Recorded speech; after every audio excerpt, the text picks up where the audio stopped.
Due to lengthy US visa applications and hefty fees, Africa's angels can't attend to your request right now. Hello fam, welcome to the African Diaspora News Channel. I am Wengil Zalalam bringing you this report. Today's report comes from Africans going in on President Donald Trump for refusing to accept the results, and it's really funny, you guys. We're just having fun with this because you see, US holds themselves at a higher standard, and it's always you Africans always being talked down on. Now it's kind of fun seeing US being in the position where most African leaders were saying, I'm refusing to leave power. I won the first term, I won the second, I won the third, and they even changed the constitution to stay in power. And now here we are in 2020.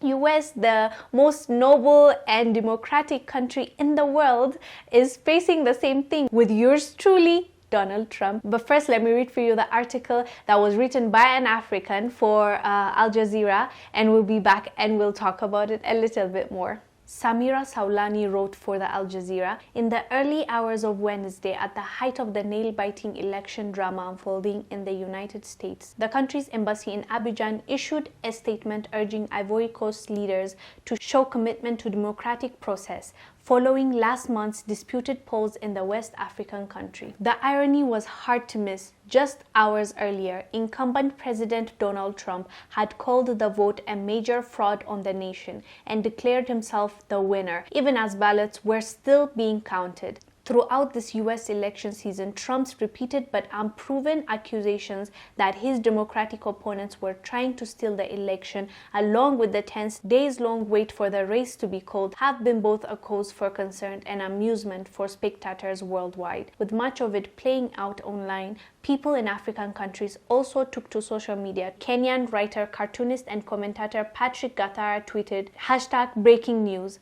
Polls are set to open in 48 hours across the US as the authoritarian regime of Donald Trump attempts to consolidate its hold over the troubled, oil-rich, nuclear-armed North American nation. Analysts are skeptical the election will end months of political violence. The post went viral. In the lead-up to the November 3 polls, The Continent, a South African-based publication, also published a satirical piece titled The African Union Statement on the US Election. Mirroring the numerous declarations the US government has made regarding elections across Africa, the piece said, quote, the AU remains concerned about the worrying political developments in the USA and has decided to intervene in the matter to ensure there is peace and order. Khadija also took to Twitter and wrote, quote, launch an NGO pushing for electoral reform in the US. And shortly after that, radio show host Dan Corder asked if they will create outreach programs in which African students will travel to the US to teach children about voting and take selfies with them for Instagram. At the same time, you have the US Secretary of State issuing a statement denouncing the Tanzanian election. Now, let's not pretend that the Tanzanian election was at all free or fair, but the US has lost the moral authority it previously commanded. As election results showing Joe Biden beating Trump began to come in, a video began circulating online showing the Republican president's spiritual advisor Paula White leading a prayer service for his victory. Quote, for angels have been dispatched from Africa right now, White can be heard saying. Once more, Africans took over Twitter. Quote, due to lengthy US visa applications and hefty fees, Africa's angels can't attend to your requests right now, end quote, Ijikime wrote. Quote, from Trump's behavior to the entire electoral process, we're seeing that many African countries could teach the USA a thing or two on how to manage polls, end quote. I really found that article to be really funny, and I looked at the Twitter feeds, and you guys, you have to, I'll put some of them here for you to just have a laugh. Africans are just having fun with this because we've always been looked down on and being told things, and most of the times rightfully so, because, you know, our leaders, you know, I don't need to mention more, but now seeing US in the same position, because US is always on their high horse, just telling the rest of the world what we should do, what we shouldn't do, and it's just the irony of it. It's just funny. I found it to be really funny, you guys. What did you guys think about it though? Like as Americans, I'm sure you're just baffled. You're like, what is going on here? And I understand that he has every right, like Trump, to get the things investigated, the ballots, if what they're giving, the evidence that they're giving, if it's really true when it comes to like dead people voting in for Biden, that's clearly a fraudulent act, but they have to prove it, right? I think he's taking it to the Supreme Court. Well, good luck. But the funny thing is the irony, you guys, the irony of it all. Like, it's just that much fun because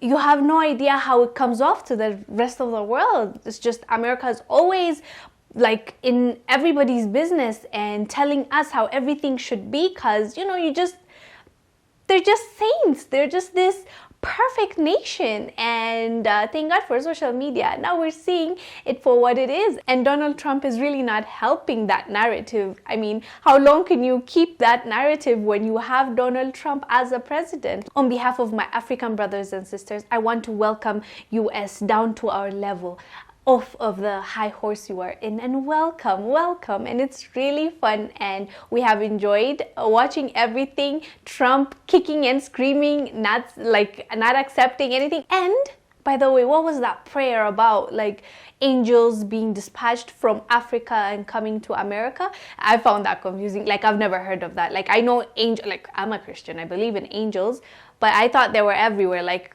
what are they doing here in Africa and you're summoning them to the US? I was just so confused with that prayer. But I don't want to say anything because I don't know. Maybe, I don't know. I'll stop there with that. But that one tweet was so funny when they said, due to lengthy US visa applications and hefty fees, Africa's angels can't attend to your request right now. I found that to be really funny. That was hilarious. Like, even the way the girl wrote it, like, because you see, whenever we try to go to the US, good luck applying for visa. It's just so hectic. It's like you're trying to go to heaven going to the US as an African. So I liked what she said when it came to the angels and the visa. And also the other tweet I really loved was about the let's create like an NGO, and also like let's dispatch the African youth to go to the US and teach how like the votes should be handled and the polls. And oh, it was funny. I enjoyed myself. Hopefully as Americans you're not offended, but obviously you're president, so I don't think you'll be. Yeah, you guys, I thought it was funny, at the same time ironic. Let me know down below what your thoughts are about this topic. I am Wangir Zalalam bringing you this report. I'll see you on the next one. Bye.